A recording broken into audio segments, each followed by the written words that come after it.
All about backend.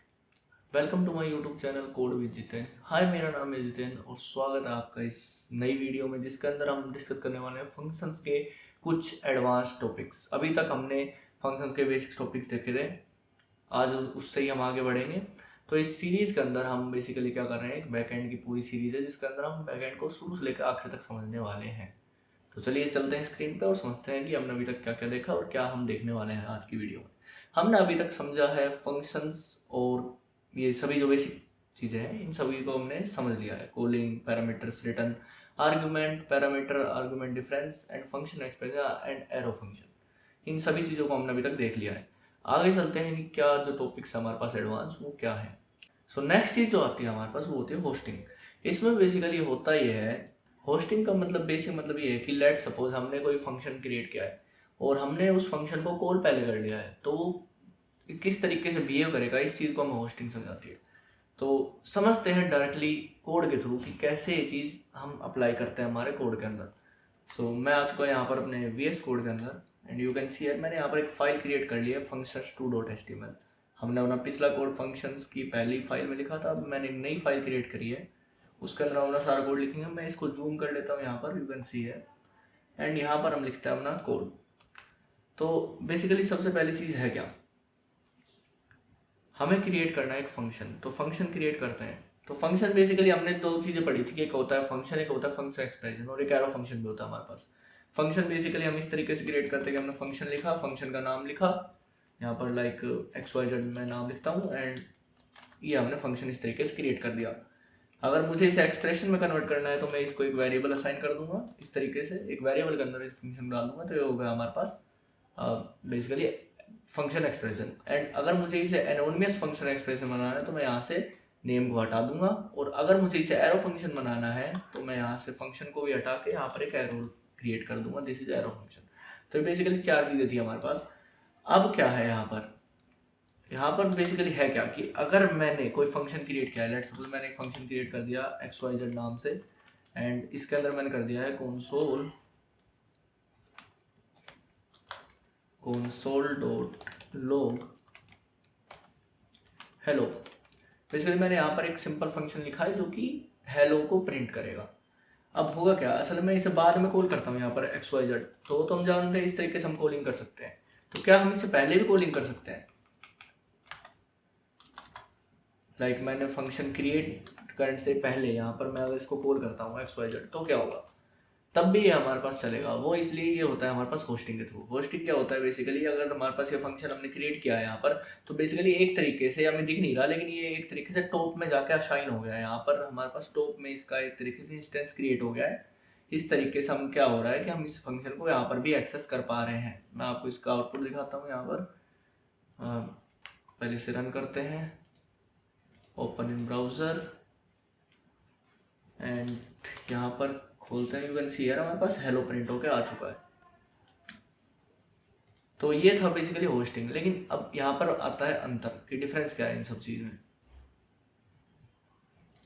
तो ये था बेसिकली हमारे पास होस्टिंग कि हमने फंक्शन कॉल कर सकते हैं उसको क्रिएट करने से पहले ही, हाँ, लेकिन बाद में हमें उसे क्रिएट भी करना पड़ेगा। तो बेसिकली क्या हो गया, एक तरीके से टॉप पे जा चुका है जिसके बाद हम इसको एक्सेस कर पा रहे हैं पहले। सो ये होती है बेसिकली होस्टिंग। लेकिन होस्टिंग क्या होती है, एरो फंक्शंस और जो फंक्शन एक्सप्रेशन है उन पर अप्लाई नहीं होती, बेसिकली नॉर्मली अप्लाई नहीं होती। अब लेट सपोज मैं यहाँ पर क्या करता हूँ, एक फंक्शन एक्सप्रेशन में इसको कन्वर्ट करता हूँ, लाइक मैं वेर से क्रिएट कर रहा हूँ, क्योंकि वेर को हम जानते हैं कि वेर को भी हम वेर पे भी होस्टिंग अप्लाई होती है। वेर, लेट और कॉस्ट के बारे में अगर आपको पता है तो वेर पे भी होस्टिंग अप्लाई होती है। तो अगर मैं यहाँ पर लिखता हूँ where A equal to this and मैं यहाँ पर ए को एक्सेस करने की कोशिश करता हूँ, तो यहाँ पर होगा क्या, ए बेसिकली क्या होगा, ये जो वेर है, वेर ए मैंने क्रिएट किया है, ये तो होस्टिंग को अप्लाई करता है। तो क्या होगा, ये तो आ जाएगा टॉप पे, लेकिन फंक्शन इसमें अप्लाई नहीं करेगा होस्टिंग को बेसिकली। तो अगर मैं इसका आउटपुट चेक करूँ, you can see here A is not a function, यहाँ पर हमारे पास आ चुका है, क्योंकि इसने क्या कहा है कि ए अभी यहाँ पर फंक्शन डिफाइन नहीं है। ए को असल में होस्टिंग मिली है क्योंकि इस तरीके से टॉप पे आ चुका है, लेकिन यहाँ पर क्या हुआ है, हम इसको एक्सेस करने की कोशिश कर रहे हैं, तो ये फंक्शन जो है ये होस्ट नहीं हुआ है यहाँ पर। तो ये बेसिकली फंक्शन एक्सप्रेशन है, इसलिए ऐसा हो रहा है। अगर ये हमारे पास नॉर्मल फंक्शन होता तो ये काम करता। अब एरो फंक्शन में भी हमारे पास यही प्रॉब्लम है। अगर हम एरो फंक्शन के साथ भी ये चीज़ करके देखें, यू कैन सी हियर हमारे पास सेम तरीके का आउटपुट आएगा, A is not a function. तो ये था बेसिकली कि हमारे पास होस्टिंग, किस तरीके से हम होस्टिंग को यूज़ करते हैं। क्या ये हमारे पास काम आएगी आगे? तो बेसिकली मैंने अपने जितने प्रोजेक्ट्स बनाए हैं उनमें नॉर्मली शायद कभी काम आई हो, मोस्टली हम इस चीज़ को यूज़ नहीं करते, बट होस्टिंग के बारे में हमें पता होना चाहिए। नेक्स्ट चीज़ आती है हमारे पास callbacks. Callbacks basically क्या होता है? Callbacks is like something कि हम फंक्शंस को ही एज ए आर्गूमेंट पास कर दें, तो उसी को कहते हैं कॉल बैक। तो वो किस तरीके से होती है उसको समझते हैं।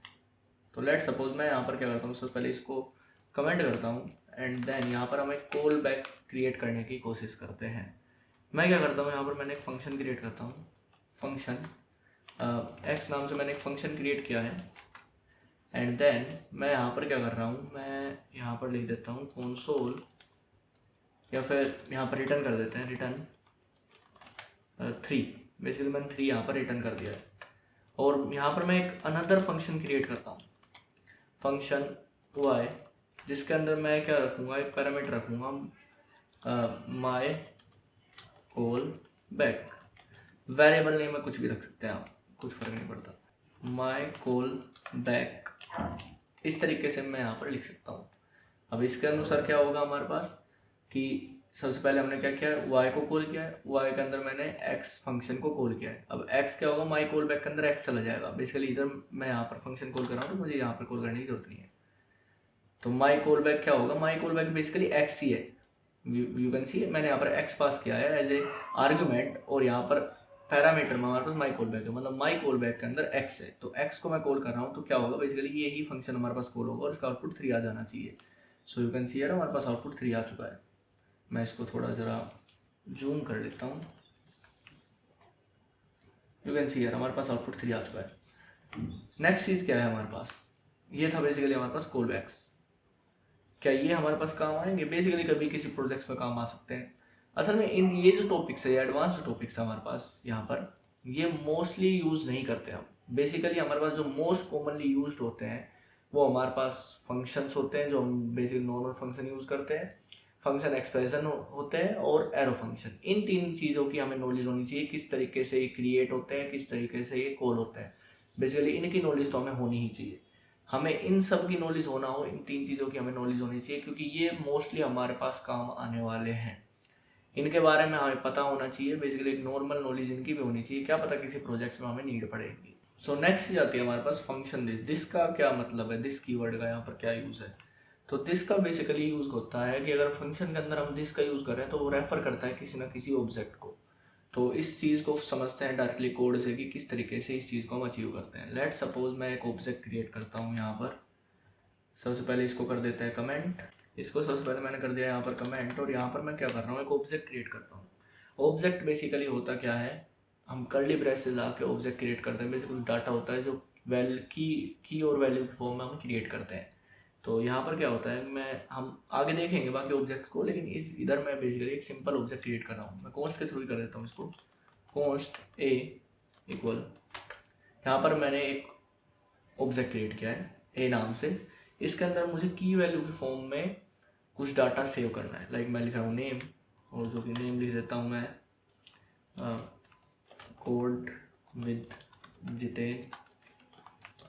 एंड देन सेकंड चीज़ मैं कर रहा हूँ इसके अंदर एक फंक्शन क्रिएट। फंक्शन किस तरीके से मुझे की रखनी है, की क्या हो सकती है हमारे पास, की हमारे पास कुछ भी हो सकती है। लाइक मैं लिख सकता हूँ माई फंक्शन नाम से मैंने एक की बना ली, जस्ट एक वेरिएबल है। This is just a variable and this is also just a variable. बस ये यूनिक होनी चाहिए क्योंकि ये की है। इसके अंदर मैं एक फंक्शन क्रिएट करता हूँ। यहाँ पर मैं लिखा फंक्शन, और फंक्शन का नाम लिख सकते हैं, वरना डायरेक्टली हम एनोनिमस फंक्शन भी यहाँ पर क्रिएट कर सकते हैं। इस तरीके से मैंने फंक्शन को क्रिएट कर लिया है यहाँ पर।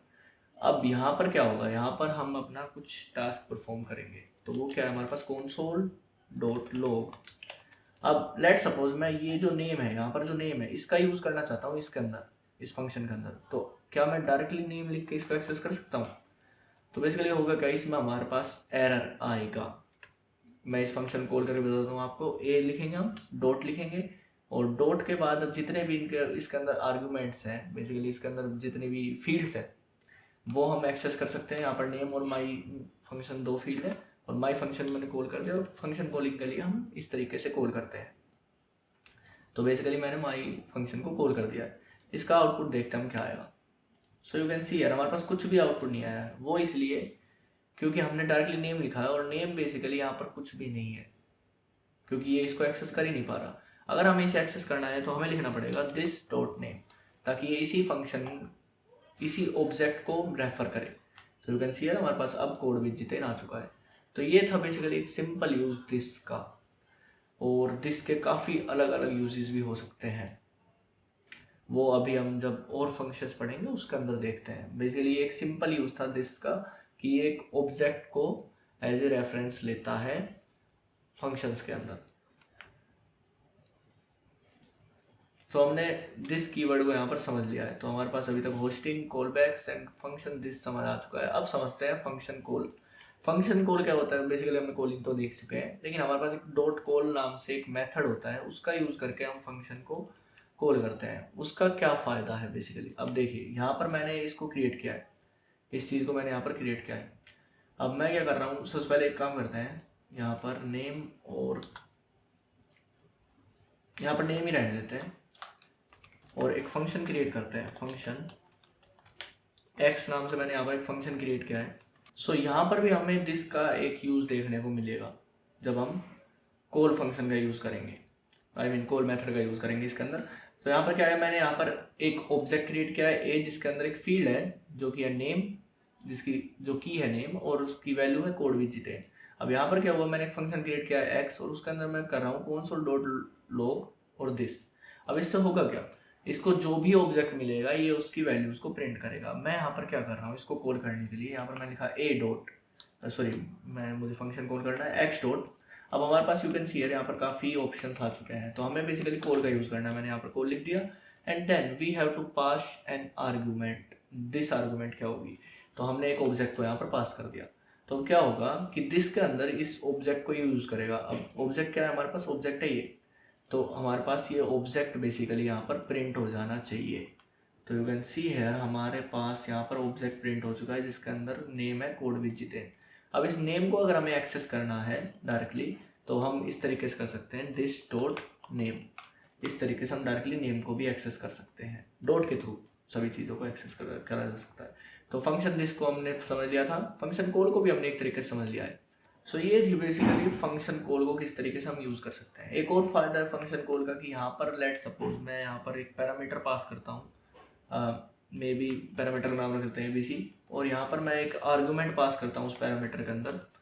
यहाँ पर हमने ए को डायरेक्टली कॉल कर रहे हैं, ये बेसिकली एक पैरामीटर की तरह पास, आर्गूमेंट की तरह पास तो हो रहा है, लेकिन वो हम जिसके थ्रू एक्सेस कर पा रहे हैं। अब यहाँ पर क्या होगा, मैं ABC के अंदर कुछ वैल्यू असाइन करूँगा, जो कि वैल्यू क्या हो सकती है, मैं यहाँ पर लिख रहा हूँ लाइक हेलो लिख देते हैं। हेलो बेसिकली एक सिंपल थिंग, मैंने यहाँ पर एक स्ट्रिंग पास कर दी जो कि ABC के अंदर एक्सेस होगी। अब ABC को मैं यहाँ पर यूज़ कर सकता हूँ। ABC अगर मैं यहाँ पर लिखता हूँ तो यू कैन सी हियर मेरे पास आउटपुट जो आएगा वो आएगा कोड विद जितेन हेलो। तो ये हुआ कैसे, सबसे पहले क्या हुआ, मैंने एक्स डॉट कॉल को एक्स के थ्रू कॉल मेथड का यूज़ किया है, उसके अंदर मैंने ऑब्जेक्ट पास किया है ए ऑब्जेक्ट को पास किया है, और दिस डॉट नेम के थ्रू उस ऑब्जेक्ट की एक नेम वाली फील्ड को यूज़ कर लिया है। फिर मैंने लिखा है प्लस बेसिकली यहाँ कॉन्कैटिनेशन का काम कर रहा है दो स्ट्रिंग्स के बीच, क्योंकि ये भी एक स्ट्रिंग है हमारे पास कोड विद जितेन एंड ये भी एक स्ट्रिंग है हमारे पास हेलो। तो ये कॉन्कैटिनेशन का काम करेगा। अगर यहाँ पर नंबर्स होते तो ये एडिशन का काम करता। तो यहाँ पर क्या है ABC के अंदर हमने बेसिकली यहाँ पर एक पैरामीटर दिया है ABC, और उसके अंदर आर्गूमेंट हमने पास कर दिया है हेलो। बेसिकली पैरामीटर आर्गूमेंट ये होता है कि यहाँ पर हम पैरामीटर लिखते हैं और यहाँ पर हमारे पास आर्गूमेंट होती है, और कोई डिफरेंस नहीं है। तो ये था हमारे पास, इस तरीके से हमारे पास कोड विद जितेन हेलो आ चुका है यहाँ पर। तो हमारे पास फंक्शन कॉल हो चुका है यहाँ पर। अब फंक्शन अप्लाई आ जाता है। फंक्शन अप्लाई क्या होता है हमारे पास, सेम है, सेम एज फंक्शन कॉल की तरह, बट एक सिंपल डिफरेंस ये है कि मैं इसको सबसे पहले करता हूँ कमेंट। हम यहाँ पर जो आर्गूमेंट पास करते हैं वो एरे की फॉर्म में करते हैं। तो लाइक मैं यहाँ पर लिखता हूँ x dot call, sorry call तो हो गया था हमारे पास, मुझे अप्लाई यूज़ करना है, एक्स डॉट अप्लाई।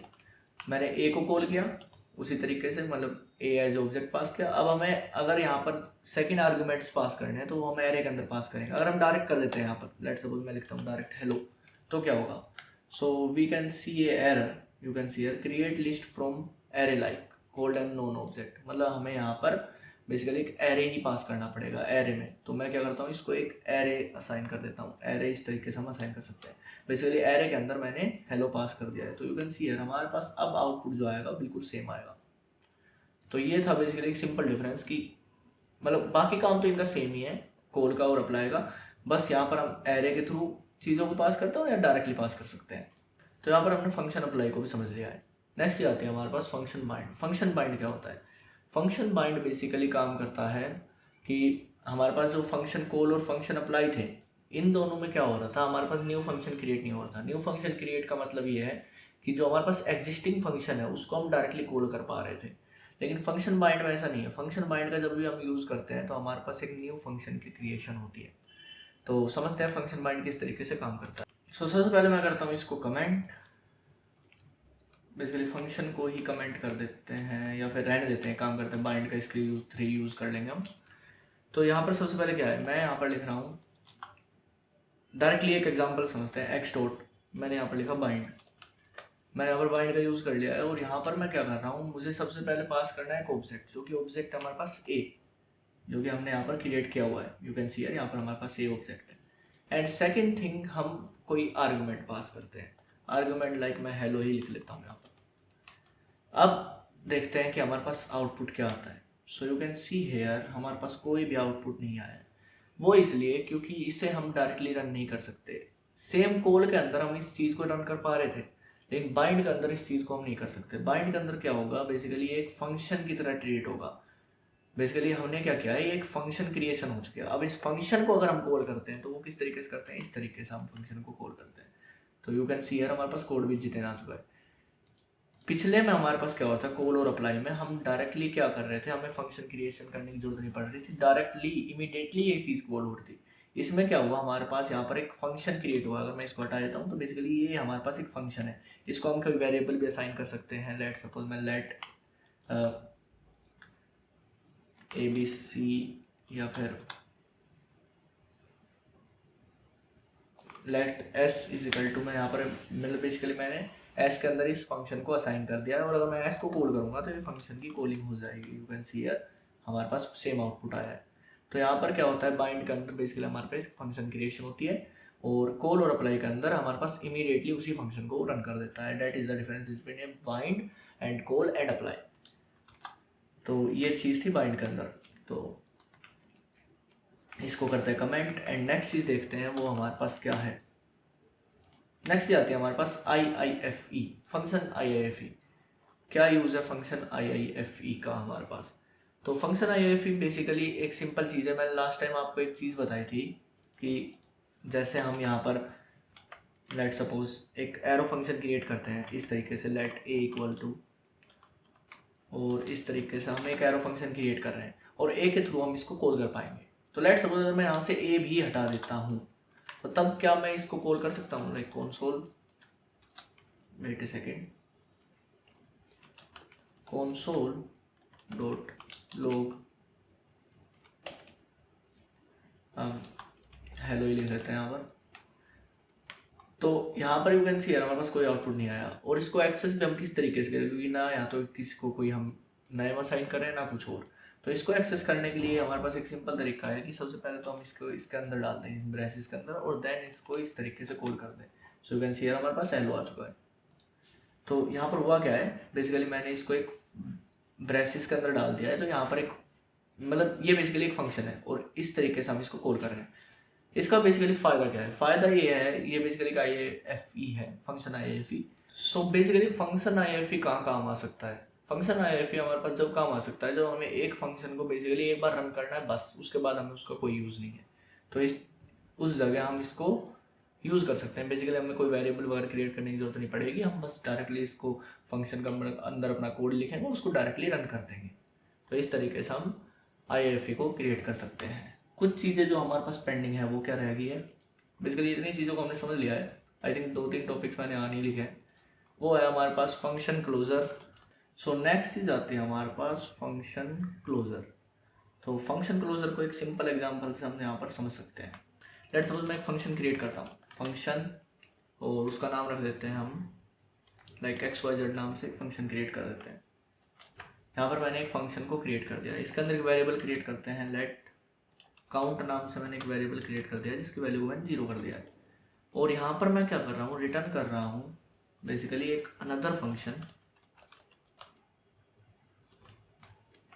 जिसके अंदर क्या होगा, जिसके अंदर हम कोई वैल्यू को चेंज करेंगे। लाइक मैं यहाँ पर कर देता हूँ काउंट को प्लस प्लस एंड देन मैं यहाँ पर कर देता हूँ console.log काउंट और यहाँ पर हम कर देते हैं रिटर्न। बेसिकली मैंने यहाँ पर एक फंक्शन क्रिएट किया है तो मैं डायरेक्टली इसको फंक्शन का नाम असाइन कर सकता हूँ। मैं इनर नाम से इस फंक्शन को असाइन कर देता हूँ और मैं रिटर्न कर देता हूँ इनर को। सो इस तरीके से मैंने यहाँ पर कर लिया है और मैं क्या कर रहा हूँ, const a equal x y z को मैं यहाँ पर कॉल कर रहा हूँ एंड देन मैं a को बार बार कॉल करे जा रहा हूँ, a and then a। So you can see here हमारे पास आउटपुट आया 1 2 3। तो ये आउटपुट हमारे पास क्यों आया। तो अब यहाँ पर क्या हो रहा है, बेसिकली जब हम एक्स वाई जेड को कॉल कर रहे हैं इस एक वेरिएबल के थ्रू, तो उसके बाद क्या होगा, फर्स्ट कॉलिंग पे ही हमारे पास जो फंक्शन है डिस्ट्रॉय हो जाना चाहिए। मतलब इस अगर ये एग्जीक्यूट हो चुका है तो ये डिस्ट्रॉय हो जाना चाहिए। लेकिन हो क्या रहा है कि जो इनर फंक्शन है वो अब भी हमारे पास क्लोजर काइंड एग्जिस्ट कर रहा है, इसलिए हमारे पास जो वैल्यूज़ हैं वो परसिस्ट कर रही है वही सेम। लाइक ए जब मैं फर्स्ट टाइम कॉल कर रहा हूँ तो हमारे पास 1 आ रहा है, सेकंड टाइम कॉल कर रहा हूँ तो 2 आ रहा है, थर्ड टाइम कॉल कर रहा हूँ तो 3 आ रहा है, क्योंकि हमारे पास काउंट की वैल्यू सेव है क्लोजर के कारण। तो ये था बेसिकली क्लोजर का एक सिंपल एग्जांपल। थोड़ा सा भी ये टॉपिक हाँ मुझे पता है, बट मोस्ट कॉमनली इतना यूज़ में नहीं आता है। तो क्लोजर का बेसिकली एक सिंपल यूज़ हम कर सकते हैं प्राइवेसी क्रिएट करने में। लेट सपोज मैं यहाँ पर एक फंक्शन क्रिएट करता हूँ, फंक्शन, और उसका नाम रख देते हैं लाइक पासवर्ड नाम रख देते हैं फंक्शन का। एंड इसके अंदर मैं क्या कर रहा हूँ, यहाँ पर हमारे पास एक पासवर्ड नाम का वेरिएबल क्रिएट करते हैं, लेट पासवर्ड, और यहाँ पर हम कुछ पासवर्ड रख देते हैं 1 2 3 4 5 एंड देन मैं यहाँ पर क्या कर रहा हूँ, रिटर्न कर रहा हूँ एक गेट पासवर्ड नाम का मेथड, या फिर गेट पासवर्ड नाम से एक फंक्शन क्रिएट करते हैं यहाँ पर, उसको मैं रिटर्न कर रहा हूँ। एंड उसके अंदर मैं क्या कर रहा हूँ, मैं रिटर्न कर देता हूँ पासवर्ड को, एज सिंपल एज दैट। तो इस तरीके से मैं इसको यूज़ कर रहा हूँ। और यहाँ पर क्या है, मैं पासवर्ड को कॉल कर रहा हूँ, लेकिन सबसे पहले मुझे क्या करना पड़ेगा, वेट ए सेकेंड, मुझे यहाँ पर const x equal password create करना पड़ेगा एंड देन x को मुझे कॉल करना पड़ेगा। सो मैंने यहाँ पर इसको इस तरीके से क्रिएशन कर दिया है और मैं क्या कर रहा हूँ, console.log x dot gate password को यहाँ पर कॉल कर रहा हूँ। तो इससे हमारे पास पासवर्ड यहाँ पर शो हो जाएगा। तो इसका सिंपल ये है कि हम इसको डायरेक्टली मैनिपुलेट नहीं कर सकते। अगर हम इसको ट्राई करें डायरेक्टली मैनिपुलेट करने का, लाइक मैं लिखता हूँ यहाँ पर पासवर्ड इज इक्वल टू मैं 10, so can see here unexpected token const, हमारे पास एरर आ रहा है यहाँ पर, हम डायरेक्टली इसको एक्सेस नहीं कर सकते। अगर मैं इस तरीके से भी करूँ यहाँ पर, तो password is not a function यहाँ पर हमारे पास शो हो रहा है। तो ये था हमारे पास फंक्शन क्लोजर का हम क्या फ़ायदा हो सकता है। हम बेसिकली इस तरीके से चीज़ों को क्रिएट करते ही नहीं हैं। जब हम बैक एंड में प्रोग्रामिंग करते हैं तो वहाँ कॉन्सेप्ट थोड़े से चेंज हो जाते हैं। पढ़ना इसलिए ज़रूरी है क्योंकि कहीं ना कहीं ये भी हमारे पास काम में आ सकते हैं। नेक्स्ट चीज़ क्या आती है हमारे पास, फंक्शन कंस्ट्रक्टर। फंक्शन कंस्ट्रक्टर क्या होता है basically, so let's understand function constructor होता क्या है। JS में हम यहाँ पर क्या करते हैं, हमने यहाँ पर लिखा फंक्शन एंड देन हमने लिखा फंक्शन का नाम। फंक्शन का नाम क्या है, कुछ भी नाम रख लेते हैं, वही हम XYZ रख लेते हैं अपना बेसिक नाम। एंड देन इसके अंदर कुछ पैरामीटर पास करते हैं लाइक नेम और जेंडर रख देते हैं, सिंपल चीज़। एंड देन यहाँ पर मैं क्या कर रहा हूँ, this dot name equal name and then this dot gender equal gender. इस तरीके से हम इसको क्रिएट कर सकते हैं। एंड देन मैं यहाँ पर क्या कर रहा हूँ, एक्स वाई जेड को कॉल कर रहा हूँ। अब यहाँ पर क्या है, हम इसको कंस्ट्रक्टर क्रिएशन के थ्रू करते हैं कॉल।